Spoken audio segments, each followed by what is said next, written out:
மும்மொழிக் கொள்கை, பிஎம் ஸ்ரீ திட்ட நிதி வராதது, பேரிடர் நிதி ஒதுக்காதது என தொடர்ந்து மத்திய மாநில அரசுகளிடையே சர்ச்சைகள் நீடிக்கும் நிலையில் மற்றும் ஒரு சர்ச்சையாக தற்போது தொகுதி மறுசீரமைப்பு விவகாரமும் சேர்ந்திருக்கிறது. மத்திய மாநில அரசுகளின் நிலைப்பாடு குறித்து விவரிக்கிறார்கள் செய்தியாளர்கள் கணபதி மற்றும் ரமேஷ். மக்கள் தொகையை மட்டுமே அடிப்படையாக கொண்டு 2026ஆம் வருடத்துக்கு பிறகு மக்களவை தொகுதிகள் மறுவரை செய்யப்பட்டால் தமிழகம் உள்ளிட்ட தென்னிந்திய மாநிலங்களுக்கு நிச்சயம் பாதகம் ஏற்படும்.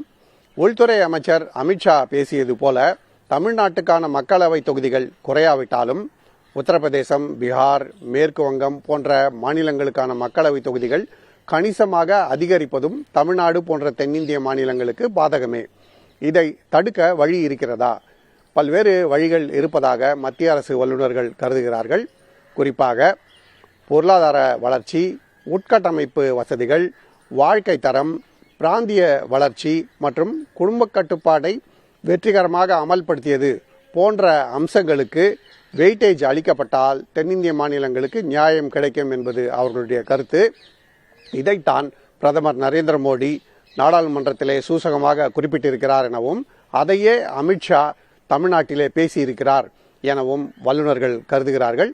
குறிப்பாக ஒரு மாநிலத்தின் பொருளாதார வளர்ச்சி எப்படி இருக்கிறது, நாட்டின் பொருளாதாரத்துக்கு என்ன பங்களிப்பு, அதே போல பள்ளிகள், கல்லூரிகள், மருத்துவமனைகள் போன்ற உட்கட்டமைப்பு வசதிகள் எப்படி இருக்கின்றன, மேலும் அந்த மாநில மக்களின் வாழ்க்கை தரம் எப்படி இருக்கிறது, எழுத்தறிவு மற்றும் ஆரோக்கியம், ஆயுட்காலம் போன்றவை அதிகரிக்கின்றனவா இல்லையா, அதே போல பிராந்திய வளர்ச்சி எப்படி இருக்கிறது, போக்குவரத்து வசதிகள், மின்சார வசதிகள் போன்றவை தொடர்ச்சியாக முன்னேற்றம் அடைந்து வருகின்றனவா போன்றவற்றை கணக்கில் எடுத்துக்கொள்ளலாம். அதே போலவே குடும்ப கட்டுப்பாடு காரணமாகத்தான் ஜனத்தொகை கட்டுக்குள் இருக்கிறது, அதுவே தென்னிந்திய மாநிலங்களுக்கு பாதகமாக இருக்கிறது என்ற நிலைமையை தலைகீழாக மாற்றி இது அரசு திட்டத்தை வெற்றிகரமாக செயல்படுத்தியது என கருத்தில் கொண்டு இந்த மாநிலங்களுக்கு, அதாவது தமிழ்நாடு போன்ற தென்னிந்திய மாநிலங்களுக்கு கூடுதல் வெயிட்டேஜ் அளிக்கப்பட்டால் அந்த மாநிலங்களுக்கு நியாயம் கிடைக்கும் என கருதப்படுகிறது. ஒளிப்பதிவாளர் லோகேஷ் ராஜாவுடன் புதிய தலைமுறைக்காக கணபதி, புதுடெல்லியிலிருந்து.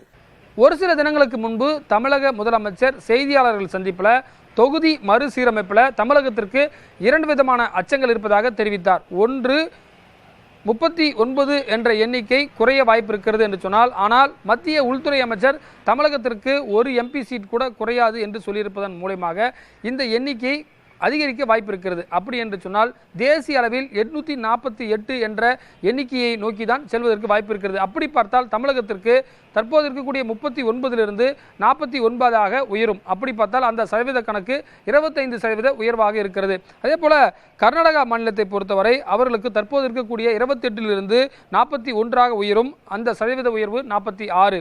அதே போல கேரளாவிற்கு தற்போது இருக்கக்கூடிய 20 மீண்டும் 20 உயரும் போது 0% மட்டுமே உயர்வு அவர்களுக்கு கிடைக்கிறது.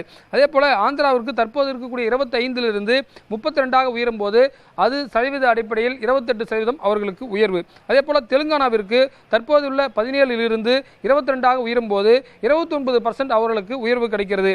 ஆனால் ஒட்டுமொத்தமாக தென்னிந்திய மாநிலங்களின் எண்ணிக்கை 164 எம்பிக்கள் என்ற நிலை இருக்கும். அதே போல வட இந்தியா மற்றும் வடகிழக்கு மாநிலங்களை சேர்க்கும் பொழுது கிட்டத்தட்ட 684, அதாவது 81% வட இந்திய எம்பிக்களும் கிட்டத்தட்ட 19% மட்டுமே குறிப்பாக தென்னிந்திய எம்பிக்களாக இருப்பார்கள். இந்த நிலையில்தான் தமிழக முதலமைச்சருடைய கடிதத்திற்கு இதுவரை தென்னிந்தியாவில் இருக்கக்கூடிய ஒரு மாநில முதலமைச்சர்கள் கூட வரவேற்பு தெரிவிக்கவில்லை, ஆதரவும் தெரிவிக்கவில்லை. ஏனென்றால் ஒவ்வொருத்தருக்கும் ஒவ்வொரு விதமான பர்சன்டேஜ் உயர்வு கிடைக்கிறது. குறிப்பாக தெலுங்கானா மாநிலத்தில் இருக்கக்கூடிய பாரதிய சமிதி கட்சி, அதாவது பிஆர்எஸ் கட்சி மட்டுமே தற்போது அவர்களுக்கு குறிப்பாக தமிழக முதலமைச்சருக்கு ஆதரவு தெரிவித்திருக்கிறார்கள். இந்த எண்ணிக்கை குறிப்பாக அதிகாரப்பூர்வ தகவல் வரட்டும் என்ற அடிப்படையில் அவர்கள் காத்திருக்கிறார்கள். எந்த பேசிக்கில் மறுவரையறை செய்ய போகிறார்கள் என்பதற்காக காத்திருக்கிறார்கள். அந்த அதிகாரப்பூர்வ அறிவிப்பு வரும் பட்சத்தில் மட்டுமே தென்னிந்திய மாநிலங்கள் தமிழக அரசுக்கு, குறிப்பாக தமிழக முதலமைச்சருக்கு சப்போர்ட் செய்வதா அல்லது தேசிய அளவில் நிலைப்பாட்டை எடுப்பதா என்பது தெரிய வரும். புதிய தலைமுறைக்காக ஒளிப்பதிவாளர் நரேஷுடன் ரமேஷ்.